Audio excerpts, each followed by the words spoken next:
नमस्कार, मैं हूं आपके साथ अनन्या बेदी और आप देख रहे हैं इंडिया न्यूज पर नया शो बड़ी बात। आधे घंटे के शो में हम आपको देश दुनिया की वो तमाम खबरें दिखाते हैं जिन्हें आपके लिए जानना जरूरी है। आपके लिए जानना जरूरी है कि फेक यूपीआई से ठगी में आप कैसे बच सकते हैं। साथ ही आज शेयर बाजार में बड़ी गिरावट हुई है, इस खबर पर चर्चा करेंगे। इसके अलावा अग्निवीरों को सरकार जल्द बड़े तोहफे का ऐलान कर सकती है, ये खबर भी हम आपके लिए लाए हैं। जो युवा रेलवे में नौकरी पाना चाहते हैं उनके लिए हम पूरी जानकारी लाए हैं, क्योंकि ये सरकारी नौकरी में भर्ती का मौका है। इसके अलावा बताएंगे कि केंद्रीय कर्मचारियों के लिए एक गुड न्यूज़ क्या है। साथ ही एयर इंडिया का नया फीचर कैसे यात्रियों को राहत पहुंचाने वाला है, इस पर भी चर्चा होगी। इसके अलावा दूसरी बड़ी खबरें भी होंगी। तो चलिए शुरू करते हैं बड़ी बात।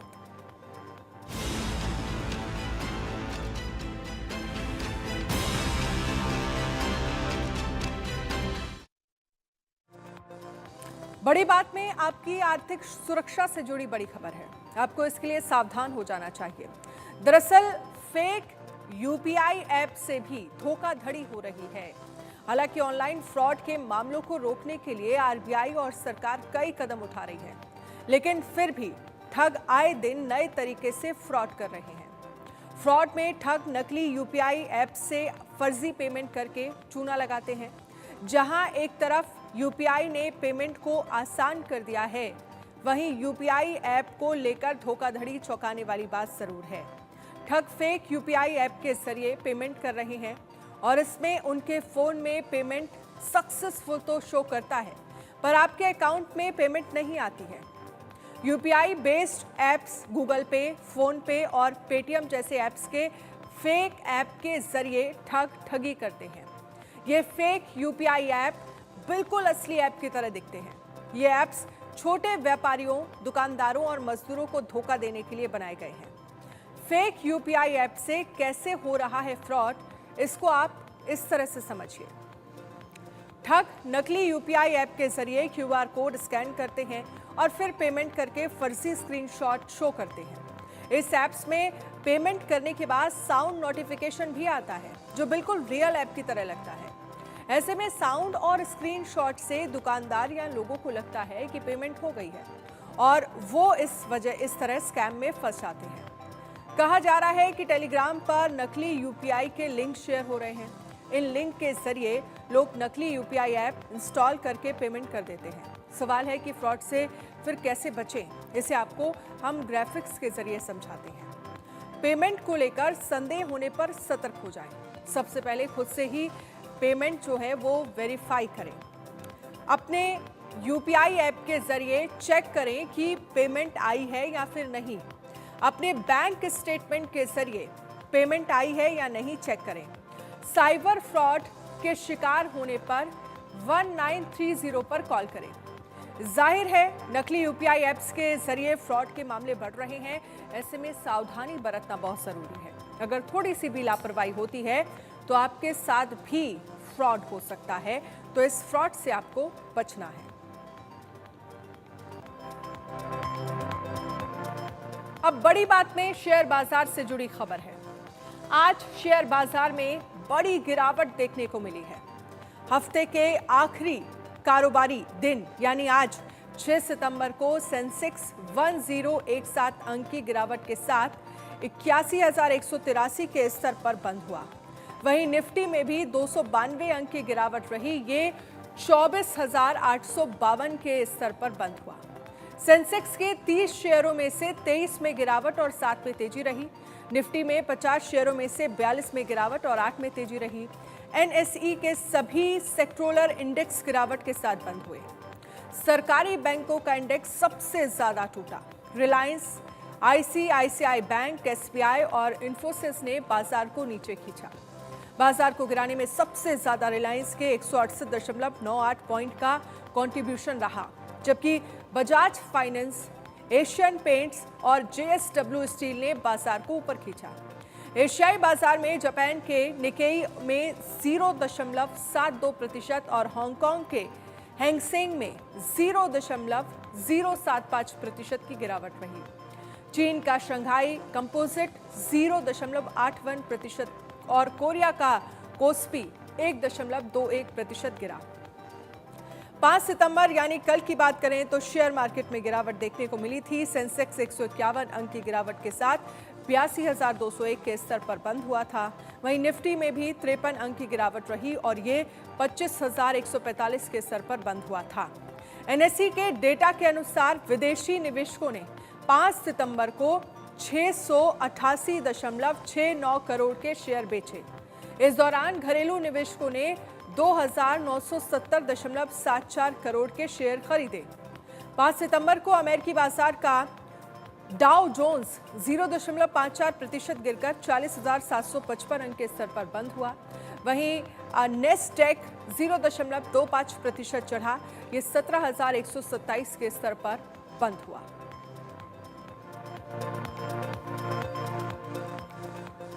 अब बात करेंगे, केंद्र सरकार अग्निवीरों को जल्द ही बड़ा तोहफा दे सकती है। जनवरी के अनुसार 4 साल की अवधि के बाद सेना में अग्निवीरों को बरकरार रखने की सीमा बढ़ाई जा सकती है। एक रिपोर्ट में रक्षा सूत्रों के हवाले से बताया गया है कि सरकार अग्निपथ योजना में कुछ बदलावों की योजना बना रही है। इसके तहत ज्यादा अग्निवीर सेना में रिटेन किए जाएंगे, साथ ही उनकी सैलरी में भी बदलाव हो सकते हैं। फिलहाल रक्षा मंत्रालय ने आधिकारिक बयान जारी नहीं किया है। कहा जा रहा है कि योजनाओं के लाभ और व्यवस्था को बेहतर करने के लिए बदलाव किए जा सकते हैं। अगर अब के नियमों की बात करें तो उस हिसाब से 25% अग्निवीर सेवा में बने रहते हैं। हालांकि इसे लेकर आधिकारिक तौर पर कुछ नहीं कहा गया है।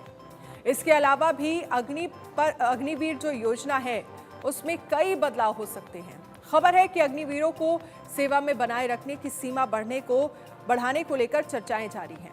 इसके बाद 4 साल की सेवा पूरी कर चुके ज्यादा अग्निवीर सेना का हिस्सा बने रह सकेंगे। फिलहाल ये आंकड़ा 25% है। कहा जा रहा है कि सैन्य जानकारों का मानना है कि 25% रिटेन करने की सीमा पर्याप्त नहीं है। सूत्र के अनुसार सेना ने सिफारिश की है कि 4 सालों के बाद सेवा में बनाए रखे जाने वाले अग्निवीरों की संख्या बढ़कर 50% की जानी चाहिए। खबर है कि सेना ने इस संबंध में सरकार के सामने अपनी सिफारिशें जमा कर दी हैं। इसे लेकर आंतरिक सर्वे भी किया गया था। हालांकि सूत्रों के हवाले में ये भी खबर है कि प्रक्रिया में कुछ समय लग सकता है। आपको मालूम है कि सरकार ने साल 2022 में अग्निवीर योजना का ऐलान किया था। आपके लिए सरकारी नौकरी का अवसर हो सकता है। एनटीपीसी ने रेलवे भर्ती बोर्ड में नॉन टेक्निकल पदों पर भर्ती का शॉर्ट नोटिफिकेशन जारी किया है। इसके अनुसार station master, TC, train clerk और जूनियर क्लर्क समेत कुल 11,558 पदों पर भर्ती की जाएगी। इसमें आप इसी महीने 14 सितंबर से अप्लाई कर पाएंगे। इसमें 12वीं पास के 3,445 और ग्रेजुएट के 8,113 पदों पर भर्ती होगी। उम्मीदवार आरआरबी की वेबसाइट rrbapply.gov.in पर जानकारी देख सकते हैं। ग्राफिक्स के जरिए कुछ चीज़ों को समझ लीजिए। 11,558 पदों पर भर्ती निकली है। इसी महीने 14 सितंबर से अप्लाई आप लोग कर पाएंगे और वेबसाइट जो है वो rrbapply.gov.in पर जाएं। आरआरबी भर्ती 2024 के लिए ऑनलाइन आवेदन करें, लिंक पर क्लिक करें, ऑनलाइन अप्लाई के विकल्प पर क्लिक करें, आवेदन फॉर्म में मांगी गई सभी जानकारी दर्ज करें, जरूरी डॉक्यूमेंट्स अपलोड करें, फीस का भुगतान करके फॉर्म सबमिट करें। इसका प्रिंट आउट लेकर रखें। जरूरी क्या है, कैसे ये नौकरी मिल सकती है? हायर सेकेंडरी ग्रेजुएशन की डिग्री, टाइपिंग, कंप्यूटर और प्रोफिशिएंसी, अंडर ग्रेजुएट 18 से 30 वर्ष और ग्रेजुएट जो है उनकी उम्र है 18 से 33 वर्ष। जनरल के लिए 500 रुपये फीस है। महिला और आरक्षित वर्ग के लिए 250 रुपये इसकी फीस है। आपको बता दें कि सैलरी कितनी है। ये अंडर ग्रेजुएट सैलरी 19,900 से 21,700 रुपये है और ग्रेजुएट सैलरी जो है वो 19,200 से 35,400 रुपये है। पद के अनुसार सैलरी अलग अलग होगी। इसके लिए चयन क्रिया जो है वो बहुत महत्वपूर्ण है, यानी सिलेक्शन प्रोसेस क्या है। Online exam stage 1, online exam stage 2, typing test, aptitude test, documents verification और मेडिकल टेस्ट। ये पूरा आपका एक क्राइटेरिया होगा जिसके जरिए आपका सिलेक्शन होगा।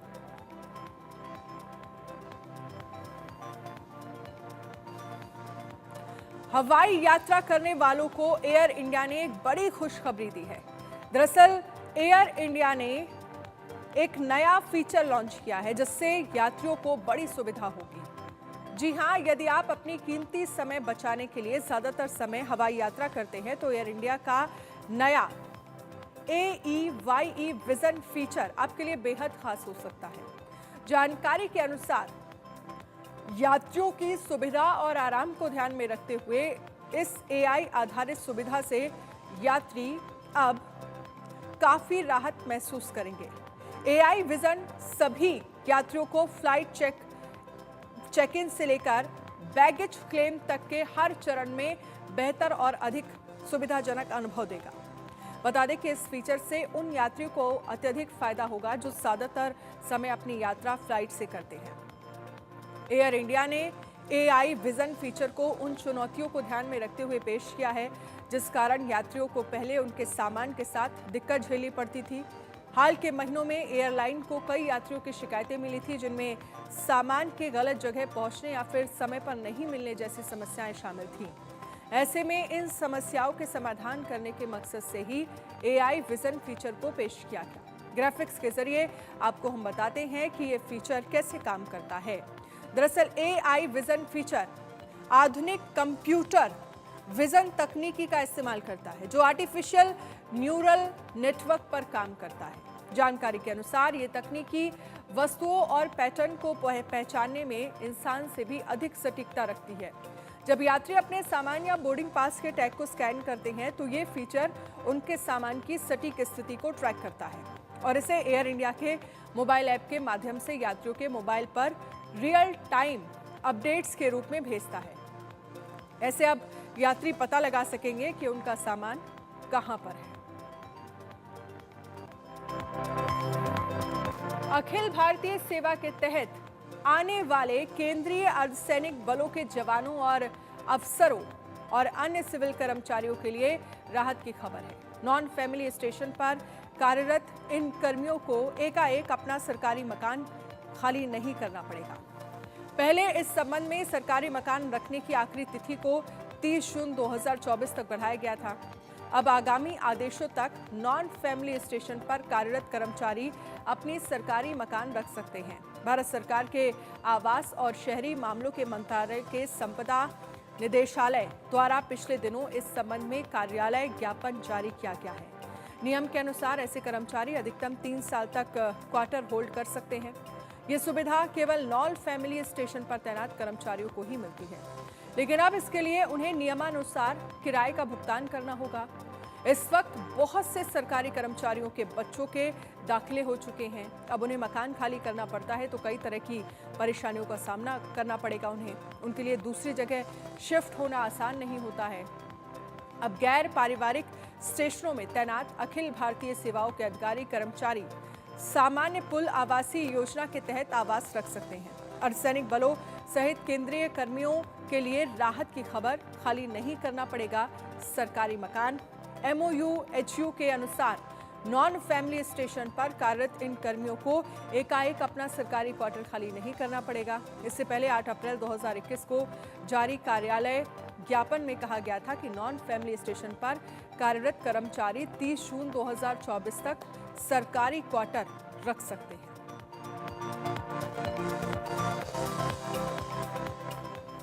अब बड़ी बात में बात पढ़ाई लिखाई की। कल शिक्षक दिवस था। शिक्षक सदैव सम्मानित होते हैं, लेकिन उनकी हरकतें हमें शर्मसार भी करती हैं और आदर्श पठन पाठन में बाधा उत्पन्न करती हैं। खबर यूपी के फिरोजाबाद से है, जहां पर एक सरकारी इंटर कॉलेज में एक शिक्षक का वीडियो जमकर वायरल हो रहा है।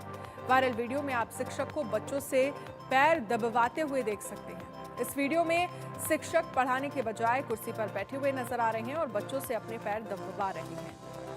सरकार स्कूलों के टीचर्स को बच्चों को पढ़ाने के लिए सैलरी देती है, लेकिन इस घटना में शिक्षक अपने कर्तव्यों का उल्लंघन करते हुए दिखाई दे रहे हैं। हालांकि वायरल वीडियो के बाद DIOS ने कमेटी गठित कर दी है और आरोपी शिक्षक के खिलाफ जांच के आदेश भी दे दिए गए हैं।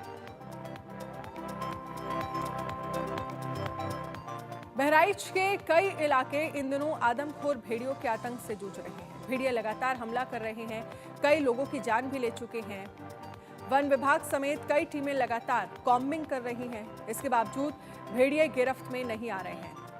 मैसी तहसील क्षेत्र में वन विभाग की सक्रियता के बाद भेड़िए अब शहर की ओर रुख करने लगे हैं। शहर से सटे देहात कोतवाली क्षेत्र में गुरुवार की रात को भेड़िए ने 10 साल के बच्चे पर हमला कर दिया। इससे बच्चे की गर्दन और चेहरे पर जख्म हो गए। बच्चे की चीख सुनकर परिवार के लोग दौड़कर बाहर पहुंचे। इसके बाद भेड़िया भाग गया। बहन के मुताबिक बच्चे ने घर के बाहर पहुंचे भेड़िए को कुत्ता समझ दुत्कार दिया था। इस पर भेड़िया उसके ऊपर ही कूद पड़ा। वन विभाग की टीम समेत पुलिस ने भी मौके पर पहुंचकर घटना की जानकारी ली। बच्चे को जिला अस्पताल में भर्ती कराया गया। बच्चे के चेहरे और गर्दन पर जख्म हो गए हैं। घायल बच्चे की बड़ी मम्मी फूलमती ने बताया कि उन्होंने भेड़िया देखा। वो बड़ा था, वो थोड़ा काला जबकि थोड़ा लाल रंग का था। शहर के निकट हमला होने से लोगों में दहशत है। लोग रात भर जागकर पहरेदारी कर रहे हैं। जिले में भेड़ियों के हमले में अब तक 10 लोगों की जान जा चुकी है। इनमें 9 बच्चे थे। 40 से ज्यादा लोग घायल हो चुके हैं। अब प्रशासन ने थक हार कर यहाँ पर 18 शार्प शूटर्स को बुलाया है और भेड़ियों को शूट करने का आदेश दे दिया गया है। साथ ही भेड़िए की तलाश में 200 सिपाही जुटे हैं। नाइट विजन कैमरे से भेड़िए की तलाश की जा रही है। 4 भेड़िए पकड़ लिए गए हैं। 2 की तलाश जारी है। गांव वालों के अनुसार 9 से 10 भेड़िए हैं, जबकि प्रशासन 6 की संख्या बता रहा है। अब बात करेंगे इंडिया न्यूज की टीम जब मैसी तहसील के कुमाहरन पुरवा पहुंची तो गांव में रहने वाले लोगों ने सरकार से सहायता की अपील करने लगे और कमरे के सामने बताया कि रात होते ही गांव में भेड़िया दिखने लगता है। संवाददाता अनुराग कुमार सिंह की ये रिपोर्ट देखिए। इंडिया न्यूज की टीम इस समय ग्राउंड जीरो पे आप देख सकते हैं। हम इस समय बहराइच के मैसी तहसील के अंतर्गत उन गांव में है जहां पर आतंक का पर्याय बना भेड़िया है और इस देख आप साफ तौर से देखा जा सकता है नदी है और नदी के उस पार जो है लोगों के खेत हैं, गन्ने का खेत है, जंगल टाइप के झाड़ियां हैं। इस झाड़ियों के रास्ते जो भेड़िया है वो नदी के बीच से आता है और इन गाँव को में रहने वाले लोगों को अपना शिकार बना रहा है। इस गाँव के लोग हैं, हम इनसे जानेंगे कि किस तरीके से भेड़िया आता है, कैसे शिकार बना रहा है। क्या नाम है आपका? हाँ, राम स्वरूप नाम है सर। और यहाँ नदी के पार से भेड़िया आती है और जो है यहाँ 5 लोगों का खतरा कर चुकी है हैं। वहाँ पर लोग शायद जा रहे हैं वहाँ जो है धान बचाने के लिए, तो गेहूँ भी दांत के हैं और वैसी जानवर भी दांत किया है। तो कहाँ कहाँ बचाएं, कहाँ कहाँ ना बचाएं जो है। रात में जैसे अंधेरा होता है अंधेरा होता है सर, अंधेरा होता है, बस भेड़िया चल देते हैं वहाँ से, बस यहाँ गाँव पे दांत करते हैं जो है। आप लोग कैसे बचाव के लिए क्या प्रयास करें? तो प्रयास का साहब जो है ऐसा है कि यहाँ जगता लगता है, सब जगते रहते हैं और फिर हम वहाँ हाथ में रहते हैं। मैंने अपन धान बैठाई भी हैं तो फसल भी है वहाँ पे, गौ भी देखते हैं जो है जाके। वन विभाग की टीम क्या कर रही है? आपके विभाग ने क्या किया? ना विभाग आता है।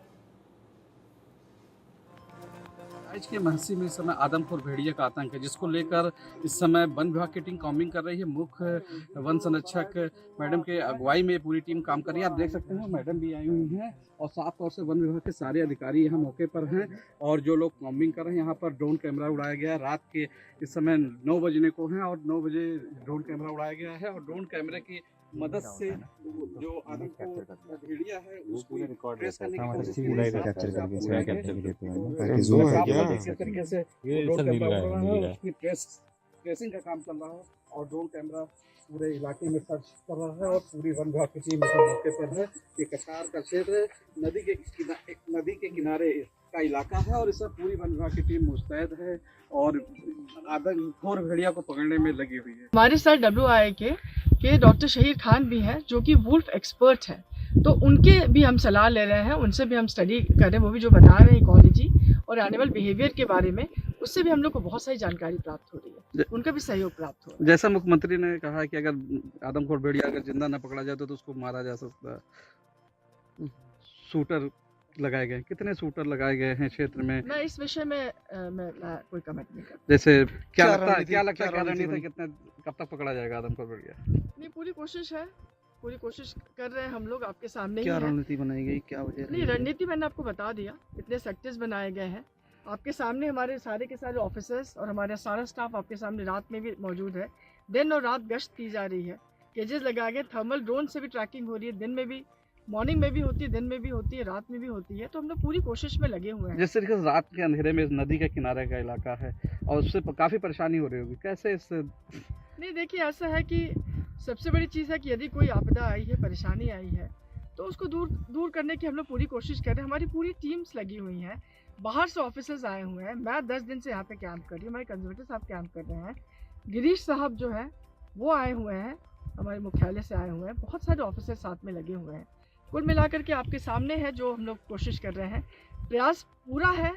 इसी प्रयास के तहत हमने 4 भेड़िए पकड़े थे, अभी और 2 बाकी है। पूरी कोशिश कर रहे हैं। जनता से क्या अपील करेंगे, बहराइच की जनता से, जी, जिस तरीके जी। से लोगों में डर जी व्याप्त जी, है? मैं बिल्कुल जनता से मैं अपील करना चाहूँगी, आपके चैनल के माध्यम से अपील करना चाहूँगी। आप लोग बहुत अच्छा काम कर रहे हैं। आपके माध्यम से ये अपील करना चाहूँगी कि ये जो बच्चों को लेकर के बाहर कृपया न सोएं, दरवाजे के अंदर बंद करके सोएं, और साथ में जब चलें तो ग्रुप में चलें, लाठी डंडा लेकर के चलें।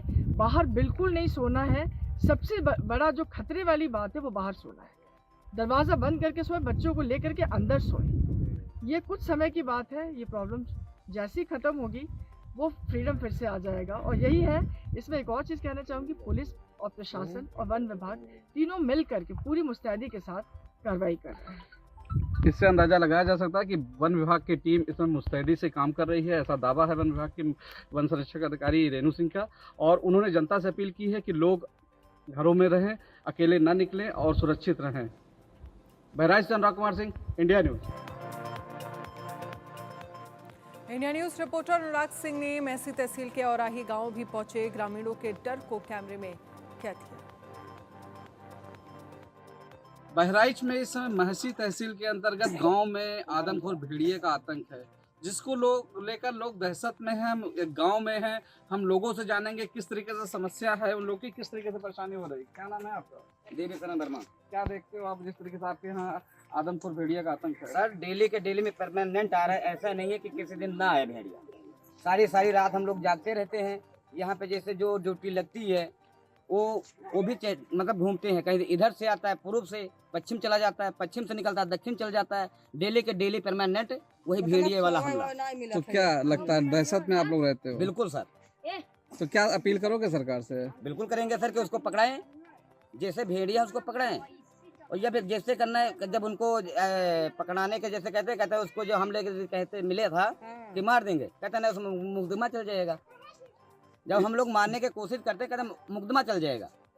और भी लोग सरकार ग्रामीण हैं, ऐसे की हमें समस्या लोगों है, को कैसे दिया देखते हैं? क्या देखते हैं? देखते हैं भेड़िया क्षेत्र में हमारे हर डेली रोजाना हमला करता है, मार डालता है और बहुत बुरी तरीके से हम लोग प्रभावित हैं। इसकी समस्या का निराकरण सरकार करे, हम लोग यही चाहते हैं। आपके आसपास में कितने लोग को हमला कर चुका है, जो घायल हैं, कुछ मौत हमारे भी हुई? क्षेत्र के लगभग 9-10 लोग पर हमला हो चुका। हमला हो चुका, जो मर चुके हैं नहीं, अगल बगल में 9-10 हो गए और इसी कम से कम इसी 27 और में। 28 हमले हो चुके हैं। इससे अंदाजा लगाया जा सकता है कि लोगों का कहना है कि आदमखोर भेड़िए से 10 मौतें हैं और 34-35 लोग घायल हैं। सरकार से क्या अपील करें? बंद करें या तो कुछ प्रबंध करें। हाँ, सरकार ने जिस तरीके सूद का मारने का आदेश दिया, कैसे देखते हो आप? कितना सही आदेश है? नहीं, आदेश तो सही है, लेकिन जनता कैसे मारेगी उसको? जनता नहीं, वन विभाग की टीम हाँ, वन विभाग की टीम अगर कोशिश करे तो मार सकती है। फिलहाल वन विभाग की टीम बुजदिल, अगर सही मायने में कहा जाए तो वन विभाग की टीम बुजदिल, क्योंकि जब उनको बताया जाता है कि भैया यहाँ अटैक कर रहा है, सर जी यहाँ अटैक कर रहा है, यहाँ दिख रहा है, यहाँ पे ड्रोन से देख लो, कैसे देख लो, इसको देख लो, इतना एरिया में है, वो बोलते नहीं हम यहाँ तीन कवर करके बैठे हैं। फिर वहाँ कैसे आगे कुत्ता देख तो तब भी आप लोग बताते हो। इन लोगों का कहना है कि साफ तौर से मुख्यमंत्री से मांग है कि जल्द से जल्द इनके इलाके से भेड़ियों को पकड़ा जाए, जिससे ये इन लोगों की जान बच सके। बहराइच से अनुराग कुमार सिंह, इंडिया न्यूज। महसी क्षेत्र में है और इस महसी क्षेत्र में दरवाजा और चौखट की डिमांड बढ़ गई है। इस दुकान पर आप देख सकते हैं, बढ़ई की दुकान है। साफ तौर से देखा जा सकता है कि इनके पास डिमांड, दरवाजे और चौखट की इतनी ज्यादा डिमांड बढ़ गई है, लोग ऑर्डर कर रहे हैं कि ये माल की सप्लाई नहीं कर पा रहे हैं। आप साफ तौर से देखा जा सकता है कि इसमें दरवाजे, खिड़की और जो उसके ऑर्डर हैं और ये बनाकर तैयार कर रहे हैं, और जब तैयार होगा तो उन घरों में लगाया जाएगा, जिससे लोग सुरक्षित होंगे।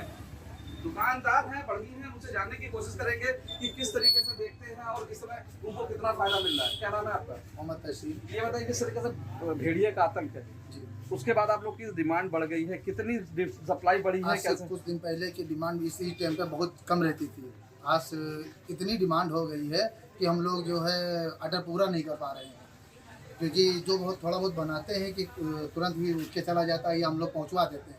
हम लोग सहायता भी कर रहे हैं लोगों की पहुंचाने में और ले जाने में। ये दुकान मालिक है, हम काम हम करते हैं। हम यहाँ पे ज़्यादा से ज़्यादा माल बनाने की कोशिश कर रहे हैं कि जितनी जल्दी घर में सबके लग जाए, बन जाए, तो भेड़िए से तो लोग बच सकें। कैसे देखते हो आप, कितनी सप्लाई बढ़ी है इससे? ये बहुत ज़्यादा है, तो इससे आप लोगों को फायदा हो रहा है? जी फायदा हो रहा है। क्यों सप्लाई बढ़ी है, क्या कारण है इस क्षेत्र में? लोग खौफ की वजह से ज़्यादा बनी। और भी लोग हैं, इनसे जानेंगे किस तरीके से देखते हैं। क्या नाम है बच्चे तुम्हारा? ये बताओ किस तरीके से इस समय दरवाजे चौखट की डिमांड बढ़ गई है, कैसे देख रहे हो? और तुम लोग को काम ज़्यादा मिल रहा है? बहुत ज़्यादा काम पड़ता है, पूरी रात हम लोग गेट बनाते हैं, पूरा नहीं कर पाते ऑर्डर। बहुत ज़्यादा काम पड़ता है इसमें, जैसे कि पहले नहीं चलता था, बहुत कम, इसकी वजह से बरसात की वजह से कम हो गया था।